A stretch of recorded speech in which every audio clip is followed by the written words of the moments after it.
राजस्थान के जालौर जिले में शिक्षक की पिटाई से हुई मासूम की मौत पर आक्रोश। SC/ST बेसिक शिक्षक महासभा ने प्रदेश स्तर पर शोक सभा कर सौंपा ज्ञापन।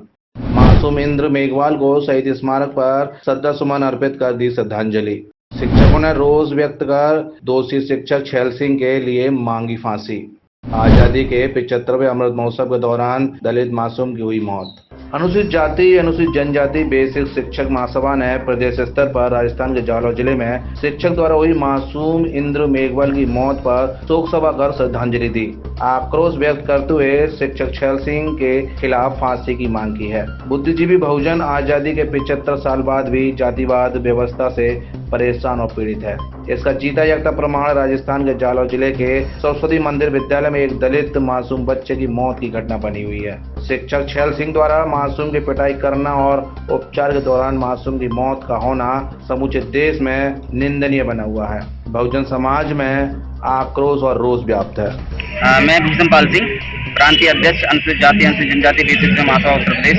आज अनुसूचित जाति जनजाति बेसिक शिक्षक महासभा उत्तर प्रदेश के बैनर तले आगरा ही नहीं पूरे प्रदेश में जहाँ जहाँ महासभा हमारी कार्यरत है, काम करती है, वहाँ आज के दिन इतने बजे महामहिम राष्ट्रपति महोदया एवं माननीय प्रधानमंत्री महोदय भारत सरकार के नाम संबोधित ज्ञापन जिलाधिकारी महोदय के माध्यम से दिया जा रहा है। राजस्थान में जालौर जनपद के सरस्वती विद्या मंदिर में अध्ययनरत वीर इंद्र मेघवाल की हत्या वहाँ के शिक्षक ने इस बात को लेकर कर दी कि वो बच्चा प्यासा था और वहाँ पर मटका रखा हुआ था पानी पीने के लिए, जिससे अध्यापक लोग पानी पीते थे।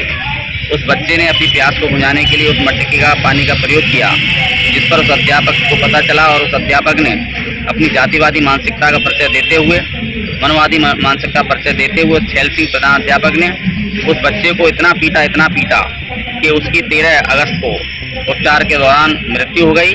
और जो उसकी रिपोर्ट है, जो वहाँ के उनके परिवार के लोगों ने जो बताया, विद्यालय के अन्य बच्चों ने बताया है कि उस बच्चे को पीटने की वजह से ही उसके कान का पर्दा फट गया, उसकी एक आंख फूट गई, उसकी तमाम हड्डियां टूट गई।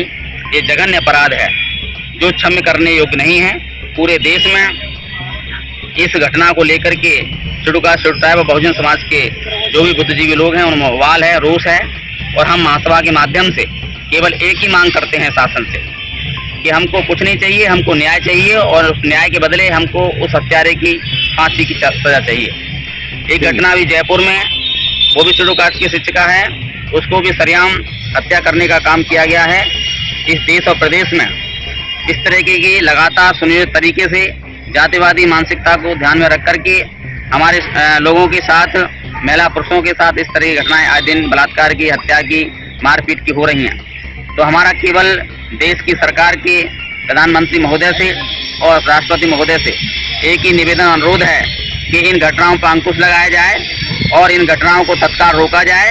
अगर ऐसा नहीं होता है तो इस देश में मुझे लगता है कि समाज में बहुत बड़ा आक्रोश है और वो आक्रोश कभी भी फूट सकता है। इसलिए हम चाहते हैं कि जिस तरीके से देश प्रदेश में आपने कोरोना के समय में और अभी अमृत महोत्सव के समय में लोगों को जागरूक करने का जो काम किया है, हम ये ज्ञापन के माध्यम से हम कहना चाहते हैं कि देश के जितने भी नागरिक हैं उन सबों को भी जागरूक करें और ये जातिवादी अवस्था की जो व्यवस्था है उनके दिमाग में, उसको समाप्त करने का। मैं राजवीर सिंह, जिलाध्यक्ष अनुसूचित जाति जनजाति बेसिक शिक्षक महासभा आगरा।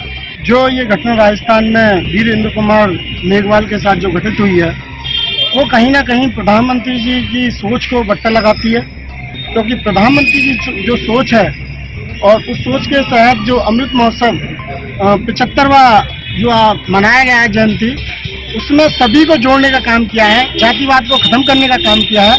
लेकिन जिस तरह से इस बच्चे की निर्मम हत्या कर दी गई है, उससे ये प्रतीत होता है कि ये जातिवाद आज भी व्याप्त है और इसकी हम घोर निंदा करते हैं। ये जो कहा जा रहा है कि यहाँ मटका नहीं थी, टंकी थी, ये केवल अपने व्यक्ति को बचाने के लिए ऐसी बातें की जा रही है, केवल झूठ है। जबकि वहाँ मटका था और उस मटके से उस बच्चे ने पानी पिया, इसीलिए उसको मारा पीटा गया। ये बहुत ही घृणित मानसिकता के व्यक्ति हैं जो इस तरीके की सोच रखते हैं। आज़ादी के 75 वर्ष बाद भी इस तरीके की अगर मानसिकता है तो हम कहाँ आज़ाद हैं। कहाँ आज़ाद भारत है, किस तरीके का अमृत महोत्सव मना रहे हैं हम लोग। ये हम लोगों की केवल एक कल्पना है। इसलिए आज अगर भारत में आप लोगों को आज़ादी से नहीं जीने दे रहे हैं, अगर आप स्वतंत्र मानसिकता नहीं रखते हैं, तो मैं नहीं समझता कि आज हम आज़ाद हैं। आज़ादी के 75 वर्ष बाद भी अगर हम इस तरीके की अगर हमारा उत्पीड़न हो रहा है, तो मैं नहीं समझता कि हम आज़ाद है किसी वजह से। अगर मारा नहीं गया था तो उस बच्चे की आँख कैसे फूट गई, उसकी कई हड्डियाँ कैसे टूटे, कान का पर्दा कैसे फट गया, और वो कैसे एडमिट हो गया? क्या वो अपने आप से कर लिया उस सब ने? ये सब गलत बातें हैं, ये सब गलत बात कह रहे हैं वो सब, और अपने आप को बचाने के लिए ऐसा कहा जा रहा है। ये षड्यंत्र है। ऐसे शिक्षक के लिए क्या सजा? ऐसे शिक्षक के लिए भारतीय दंड संहिता में जो भी कठिन से कठिन कानून हो, उसके तहत उसे फांसी की सजा दी जाए, और जो भी SC/ST जो नियम कानून है उसको प्रभावी किया जाए। हम ये इस मंच के माध्यम से मांग करते हैं, जिसे निष्प्रभावी करने की कोशिश की जाए।